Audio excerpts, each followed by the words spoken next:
இப்போ நீங்கள் பார்த்துட்டு இருக்க இந்த வீடியோட தம்ப்நெயிலே தெரிஞ்சிருக்கும் உங்களுக்கு இது என்ன நியூஸ் அப்படின்னு சொல்லிட்டு. சரி, இந்த வாரத்துக்கான ஆட்டோமொபைல் நியூஸ் என்னென்ன அப்படின்றத நம்ம பார்ப்போம்.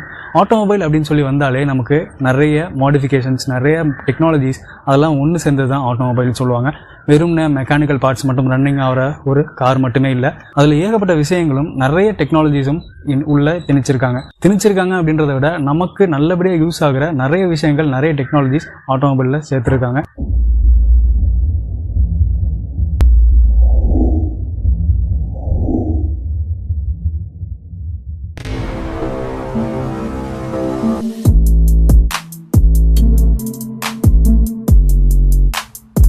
இப்போ நான் என்ன பண்ணுறேன் அப்படின்னா, இந்த நியூஸை 2 செக்மெண்ட்டாக பிரிக்கிறேன். என்ன அப்படின்னு கேட்டிங்கன்னா, ஒன்று வந்து ஐசி இன்ஜின்ஸும், இன்னொன்று வந்து எலக்ட்ரிக் வெஹிக்கிள்ஸ், அதாவது ஈவின்னு சொல்லுவாங்கள்ல, அதுவாக பிரிச்சுக்கிறேன். ஃபர்ஸ்ட் நம்ம ஐசி இன்ஜின் செக்மெண்ட்ஸை பார்த்து முடிச்சிடும். ஸோ ஃபர்ஸ்ட் என்ன அப்படின்னு பார்த்தீங்கன்னா, ஸ்கோடாவில் குஷாக் அப்படின்னு ஒரு எஸ்யூவி வந்துகிட்டு இருக்கு. நமக்கு எல்லாருக்கும் தெரியும். அது இன்னும் நம்ம ஊரில் ரிலீஸ் பண்ணப்படலை. ஆனால் அதில் வந்து நிறைய டெஸ்டிங் பண்ணப்படுது அப்படின்னு சொல்லியிருக்காங்க. அதாவது வேர்ல்டு ஃபுல்லாக மட்டும் இல்லை, இந்தியாவில் மட்டுமே 17 lakh கிலோமீட்டர்ஸ் ரன் பண்ணி டெஸ்ட் பண்ணியிருக்காங்க. என்னப்பா சொல்கிற, அவ்வளோ லட்சம் கிலோமீட்டர் அப்படின்னு எப்படி அதெல்லாம் சாத்தியமாகும்? பல வருஷமாக இதை டெஸ்டிங்கில் தான் நடந்துக்கிட்டு இருக்கு. இந்தியா முழுக்க நிறைய ஸ்கோடா குஷாக் வந்து கேமோஃப்ளெஜ்டாக சுற்றிட்டு இருந்திருக்கு. அது நிறைய பேர் பார்த்துருக்காங்க, நிறைய பேர் நோட்டீஸ் பண்ணியிருக்காங்க என்ன வண்டி அப்படின்றது தெரிஞ்சிருக்கும். ஆனால் அது வந்து இவ்வளோ லட்சம் கிலோமீட்டர் ஓடி இருக்காங்களா அப்படின்றத நமக்கு சொன்னால் தானே தெரியும். அதனால ரிலீஸ் பண்ணியிருக்காங்க, இந்த மாதிரி கிலோமீட்டர்ஸ் ரன் பண்ணியிருக்கோம், இந்த மாதிரி டெஸ்டிங் பண்ணியிருக்கோம் அப்படின்ட்டு. நிறைய டிரைவிங் கண்டிஷன்ஸ் அண்ட் நிறைய இந்தியன் டிரைவிங் ரோட்ஸ்க்கு அவங்க கார் எடுத்துகிட்டு போயிருக்காங்க. அதாவது பெரிய ஏரியாவான ராஜஸ்தானாக இருந்தாலும் சரி, சின்ன ஏரியாவான இருந்தால் ஊட்டியாக இருந்தாலும் சரி, அங்கேயும் அவங்க வண்டி எல்லாத்தையும் டெஸ்ட் பண்ணியிருக்காங்க. ஸ்கோடா குஷாக்கில் அவங்க என்னென்னலாம் கொண்டு வர போகிறாங்க, என்னென்னலாம் பண்ண போகிறாங்க அப்படின்றத இந்த டெஸ்டிங் மூலமாக அவங்க தெரிஞ்சுக்கிட்டாங்க. ஸோ இந்த டெஸ்டிங்கில் என்னென்னலாம் பண்ணாங்க அப்படின்னு பார்த்தீங்கன்னா, கிளச் எங்கேஜ் பண்ணுறதுலேருந்து, நம்ம டிரைவிங் கண்டிஷன்ஸில் இத்தனை சிக்னல்ஸ் இருக்குது. பெங்களூரில் பார்த்தீங்கன்னா ஏகப்பட்ட சிக்னல்ஸ் இருக்குது. ஒரு 100 மீட்டர் தானே ஒரு சிக்னல் வரும். ஸோ அதுக்கேற்ற மாதிரி நம்ம மக்கள் என்ன பண்ணுவாங்க, சிக்னல்ஸ்னாலே கிளச்லேயே தான், எங்கேஜ்லேயே தான் இருப்பாங்க. ஸோ ஹாஃப் கிளச்லேயே ஓடிட்டு இருப்பாங்க நிறைய பேர். சில பேர் வந்து கிளச் இல்லாமல் நார்மலாக கியர் கட் பண்ணுற மாதிரி நிறைய பேர் வண்டி ஓட்டிகிட்டு இருப்பாங்க. ஸோ அந்த டிரைவிங் கண்டிஷன்ஸ்க்கு ஏற்ற மாதிரியே காரை வந்து ஃபுல்லாக டெஸ்ட் பண்ணியிருக்காங்க. அந்த டெஸ்ட் பண்ண ரிசல்ட்ஸ் எல்லாத்தையுமே அவங்க வந்து நோட் பண்ணிக்கிட்டு காரில் அதை இம்ப்ளிமெண்ட் பண்ண போகிறாங்க. ஸோ அதை இம்ப்ளிமெண்ட் பண்ணுறதுனா நமக்கு என்ன பிரயோஜனம் அப்படின்னு கேட்டிங்கன்னா, வாங்குற ஒவ்வொரு ஸ்கோடா குஷா கஸ்டமர்ஸ்க்கும் இந்த பெனிஃபிட் வந்து போய் சேரும் அப்படின்ற ஒரு நம்பிக்கையில் தான் அவங்க பண்ணுறாங்க. ஸோ இது ஒரு நல்ல விஷயம் தான். அது மட்டும் இல்லாமல் ஸ்கோடா குஷாக்கு வர ஸ்டீரிங் வீல் அப்படின்னு பார்த்தீங்கன்னா வெறும் 2 ஸ்போக் தான் இருக்கும். பார்க்க கொஞ்சம் வித்தியாசமாக இருந்தாலும் இந்த மாதிரி ஸ்டீரிங் வீலை பார்த்தா பிடிக்காது, பார்க்க தான் பிடிக்குன்ற மாதிரி அதுவும் அந்த மாதிரி தான் இருக்குது. பார்ப்போம் என்ன மாதிரிலாம் நடக்குது அப்படின்ட்டு. இந்த கார் ரிலீஸ் ஆகிறப்போ என்ன ரேட்டில் வைப்பாங்க, என்ன ரேட்டில் சேல்ஸ் ஆகும் அப்படின்னு பார்த்தீங்கன்னா 13 lakhsலேருந்து 18 lakhs எக்ஸ் ஷோரூம் அப்படின்னு சொல்லியிருக்காங்க. ஸோ இதனுடைய ரிலீஸ் டேட் வந்து இன்னும் வெளியிடலை. ஆனால் வந்து டென்டேட்டிவாக 2022 ரிலீஸ் பண்ணப்படும் அப்படின்னு சொல்லியிருக்காங்க. அதே ஸ்கோடா கம்பெனிலேயே ஆக்டேவியா அப்படின்ற ஒரு கார் இருக்குது. அந்த காருக்கு ஒரு 1.5 liter turbo charge or naturally aspirated என்ஜினை கொடுக்க போகிறதா சொல்லியிருக்காங்க. Along with 7 speed DSG automatic டிரான்ஸ்மிஷனும் கொடுக்க போகிறதா சொல்லியிருக்காங்க. அதோட எஸ்டிமேட்டட் ப்ரைஸ் என்னன்னு அப்படின்னு பார்த்தீங்கன்னா 22 lakhsக்கு ஸ்டார்ட் ஆகுது அப்படின்னு சொல்லியிருக்காங்க ஸ்கோடா தரப்புல. அடுத்ததா கியா வந்து அவங்களுடைய கஸ்டமர்ஸ்க்கு ஒரு வர்ச்சுவல் சேல்ஸ் ஆப்பை இன்ட்ரடியூஸ் பண்ணியிருக்காங்க. அவங்க கஸ்டமர்ஸ் அவங்களுடைய சேல்ஸ் எல்லாத்தையுமே அவங்க அதில் பார்த்துக்கலாம் அப்படின்ற ஒரு விஷயத்துக்காக கியா இன்ட்ரடியூஸ் பண்ணியிருக்காங்க. அடுத்ததாக பார்த்தீங்கன்னா டொயோட்டா தான். டொயோட்டாவில் என்ன அப்படின்னு கேட்டிங்கன்னா, ஹிலக்ஸ் அப்படின்னு சொல்லிட்டு ஒரு ட்ரக் இருக்குது. ஆமாங்க, நம்ம ஊரில் மஹிந்திராவில் இருக்கிற மேக்ஸி ட்ரக் மாதிரியே ஹிலக்ஸ்ன்ற ஒரு ட்ரக் இருக்குது.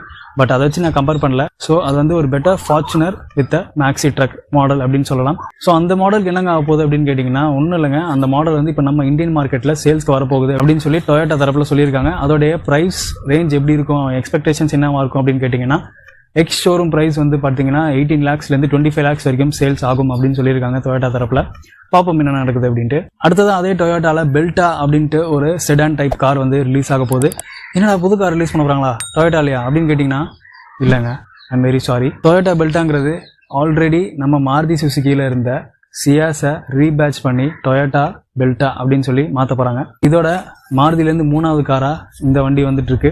ஸோ இதுக்கு மேலே இன்னும் என்ன நடக்க போகுது அப்படின்றது உங்களுக்கு ஆச்சரியமாக இருக்கலாம், சில நேரம் சந்தோஷமாகவும் இருக்கலாம், சில நேரம் துக்கமாகவும் இருக்கலாம். எதுவாக இருந்தாலும் அது உங்கள் சைடு தான். இப்போ இந்த பெல்ட்டை வந்து எதுக்கு ரீப்ளேஸ்மெண்ட் அப்படின்னு பார்த்தீங்கன்னா, டொயோட்டா யாரிஸ்க்கு பதிலாங்க. டொயோட்டா யாரிஸ் சேல்ஸ் ஆகலையாம் அப்படின்னு அவங்க சொல்லிக்கிறாங்க. அது இல்லாமல் மாருதி சுசுகிலும் சரி, பலினோக்கு அப்புறம் பிரீஸாக்கு அப்புறம் சியாஸ் வந்து நல்ல சேல்ஸில் தான் இருக்குது இன்னுமே. ஸோ அது ஏன் அப்படி மாற்றுறாங்கன்றத யாருக்குமே புரியல. டொயோட்டா தான் சொல்லணும் அதுக்கு பதில். ஸோ இதுக்கப்புறம் என்ன நடக்க போகுது அப்படின்னு பார்த்தீங்கன்னா, மாருதி சுசுகியில் வேகனாரை ஈவியாக மாற்ற போகிறாங்க அப்படின்னு சொல்லி ஒரு தகவல் வந்துச்சு. ஸோ இதுக்கப்புறம் இந்த 2 கம்பெனிக்குள்ளே என்ன பண்டை மாற்றம் நடக்க போகுது அப்படின்னு கேட்டிங்கன்னா, மாருதி சுசுகி வேகனாரை ஈவியாக மாற்ற போகிறாங்க, எலக்ட்ரிக் வெஹிக்கிளாக மாற்ற போகிறாங்க. ஆனால் அதில் ஒரு சில விஷயம் வந்திருக்கு. ரிலீஸ் ஆன போஸ்டர்ஸ், ஃபோட்டோஸ் பார்த்தீங்க அப்படின்னா வேகனார் ஃப்ரண்ட் பேட்சிங்கில் பார்த்தீங்க அப்படின்னா மாருதி சுசுகி சிம்பிளுக்கு பதிலாக டொயோட்டா பேட்சிங் இருக்குது. அதில் தான் எங்களுக்கு டவுட்டாக இருக்குது. என்னன்னு நீங்கள் பதில் சொல்லணும் டொயோட்டா சீக்கிரமாகவே. ஆனால் நம்ம மக்கள் எல்லாமே டொயோட்டா கிட்டேருந்து எக்ஸ்பெக்ட் பண்ணுற கார்ஸே வேறு. அது எல்லாமே வெளிநாட்டில் தான் ஓடிக்கிட்டு இருக்கு. அது இன்னும் நம்ம மைண்டில் கனவுல தான் ஓடிக்கிட்டு இருக்கே தவிர நேரில் நம்ம கண்ணால் பார்க்க முடியலையேங்க அப்படின்ற ஒரு வருத்தம் தான் இருக்குது எல்லாருக்கும். பார்ப்போம் டொயோட்டா அவங்களுடைய ஒரிஜினல் கார்ஸை எப்போ இந்தியாவில் இறக்குவாங்கன்றதை எதிர்பார்த்துக்கிட்டே இருப்போம். ஓகே மக்களே, இப்போ நம்ம இவி செக்மெண்ட்டுக்கு போகலாம். அதாவது எலக்ட்ரிக் வெஹிக்கிள்ஸில் எல்லாருமே ஒரு கம்பெனியுமே வித்தியாசமாக ஒரு வண்டியுமே டெஸ்ட் பண்ணிட்டு இருக்காங்க. எவ்வளோ ரேஞ்ச் போகும், இவ்வளோ கிலோமீட்டர் சார்ஜ் பண்ணணும், எவ்வளோ நேரத்துக்கு சார்ஜ் பண்ணணும், எவ்வளோ டைமுக்குள்ளே சார்ஜ் பண்ணணும் அப்படின்ற ஒரு குழப்பத்தில் இருக்கிறப்போ ஒரே ஒருத்தர் மட்டும் ஒரு கம்பெனி அவங்க மட்டும் வித்தியாசமாக யோசிச்சாங்க. ஈவிலாம் விட்டு தள்ளு, நமக்கு வேற ஒரு ஐடியா இருக்கு, எனக்கு வேற ஐடியா இருக்கு, ஐ ஹாவ் அதர் ஐடியாஸ் அப்படின்னு சொல்லிட்டு போஷா கம்பெனி என்ன பண்றாங்க அப்படின்னு பாத்தீங்கன்னா சிந்தட்டிக் ஃபியூவல் அப்படின்னு சொல்லி கொண்டு வந்திருக்காங்க. அந்த சிந்தட்டிக் ஃபியூவல்ல இப்போ ஒரு கார் வச்சு டெஸ்ட் பண்ணிட்டு இருக்காங்க. அது என்ன கார் அப்படின்றத ரகசியமா வச்சுக்கிட்டு இருக்காங்க.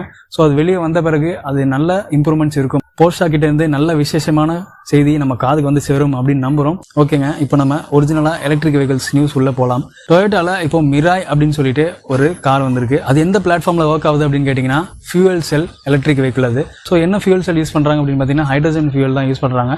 இந்த இவியை வந்து இந்தியா ஃபுல்லா டெஸ்ட் பண்ணிருக்காங்க. அதாவது நீங்க புரிஞ்சுக்கிறதுக்கு ஃபுல் டேங்க்னு சொல்லிக்கலாம். ஒரே ஒரு வாட்டி தான் ஹைட்ரஜன் ஃபுல்லா ஃபில் பண்ணியிருக்காங்க. அந்த ஃபில் பண்ண ஃபியூவல் செல் கார் வந்து 1000 கிலோமீட்டர்ஸ் ரன் பண்ணியிருக்கு. அதாவது நம்ம மும்பை டு பெங்களூர் அந்த மாதிரி கூட வச்சுக்கலாம், அந்த கிலோமீட்டர் ரேஞ்ச் சொல்லலாம். ஸோ அந்த கிலோமீட்டர் ரேஞ்சை கவர் ஆகியிருக்கு. இந்த மாடலாச்சு டொயோட்டா நீங்கள் ரிலீஸ் பண்ணுவீங்களா இல்லை வேறு ஏதாவது வண்டி ரீபேட்ச் பண்ணுவீங்களா, அதில் தான் ஆர்வமாக இருக்கீங்களான்றது எனக்கு தெரியல.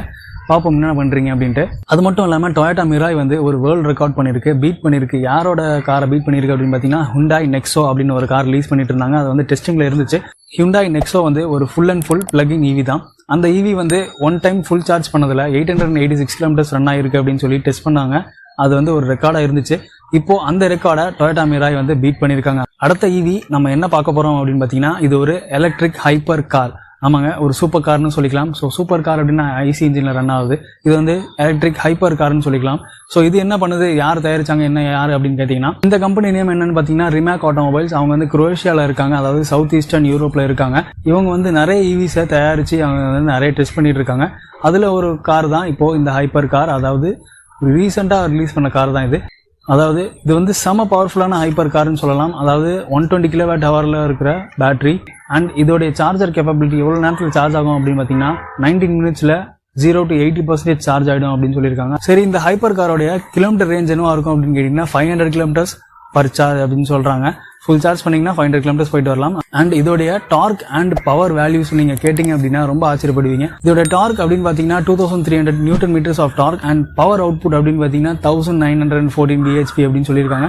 இந்த கார் வந்து 150 யூனிட்ஸ் மட்டும்தான் மேனுஃபேக்சர் பண்ண போறதா அப்படின்ற அந்த கம்பெனி தரப்புல சொல்லியிருக்காங்க. இந்த ஹைப்பர் காரோட டாப் ஸ்பீட் அப்படின்னு பார்த்தீங்கன்னா 418 கிலோமீட்டர்ஸ் பர் ஹவர் அப்படின்னு சொல்லியிருக்காங்க. அண்ட் இந்த கார் வந்து 0 to 100 வந்து 1.68 செகண்ட்ஸ்ல கவர் ஆயிடும் அப்படின்னு சொல்லியிருக்காங்க. இதுல இருக்கிற மெயின் பார்ட்டே டிராக் ஃபோர்ஸை ஃபுல்லா குறைச்சி அடிமட்டத்தில் கொண்டு வந்திருக்காங்க. அதுதான் மெயினான விஷயம் இந்த காருக்கு. சரிங்க மக்களே, இந்த வாரம் ஆட்டோமொபைல் நியூஸ் அவ்வளவுதான். உங்களுக்கு பிடிச்சது அப்படின்னு நம்புறேன். உங்களுடைய ஆட்டோமொபைல் ஃப்ரெண்ட்ஸ் அண்ட் உங்களோட கார் என்தூசியாஸ்ட், பைக் என்தூசியாஸ்ட்க்கு நீங்க ஷேர் பண்ண விடுங்கன்னு நம்புறேன். இதோட அடுத்த வீடியோவில் நம்ம பார்க்கலாம் மக்களே. எல்லாரும் வீட்டில் சேஃபாக இருங்க. வெளில போனீங்கன்னா மாஸ்க் போட்டுங்க, கட்டாயமாக இன்ஜெக்ஷன் போட்டுக்கோங்க அண்ட் சானிடைஸ் பண்ணுங்க உங்கள் கை எல்லாத்தையும். சேஃபாக இருங்க. எல்லாம் சீக்கிரமாக முடிஞ்சிடும். நன்றி.